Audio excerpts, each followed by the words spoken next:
ਸਤਿ ਸ਼੍ਰੀ ਅਕਾਲ ਵੀਵਰ, ਮੈਂ ਜਗਰੂਪ ਸਿੰਘ ਤੇ ਮੈਂ ਪਿੰਡ ਮਹਾਦੀਆਂ ਡਿਸਟ੍ਰਿਕਟ ਫਤਿਹਗੜ੍ਹ ਸਾਹਿਬ ਤੋਂ ਬਿਲੋਂਗ ਕਰਦਾ।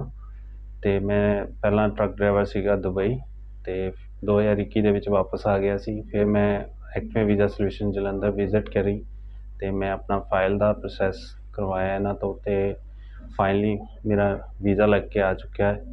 ਤੇ ਮੈਂ ਥੈਂਕਸ ਕਰਦਾ ਸੰਦੀਪ ਜੈਨ ਸਰ ਦਾ ਐਂਡ ਅਜੀਤ ਸਰ ਦਾ, ਦਲਜਿੰਦਰ ਮੈਮ ਦਾ ਐਂਡ ਆਲ ਐਕਮੇ ਟੀਮ ਦਾ, ਜਿਨ੍ਹਾਂ ਨੇ ਬਹੁਤ ਵਧੀਆ ਮੈਨੂੰ ਗਾਈਡ ਕੀਤਾ ਤੇ ਮੇਰਾ ਵੀਜ਼ਾ ਇੰਨੀ ਵਧੀਆ ਤਰੀਕੇ ਨਾਲ ਲਗਵਾਇਆ।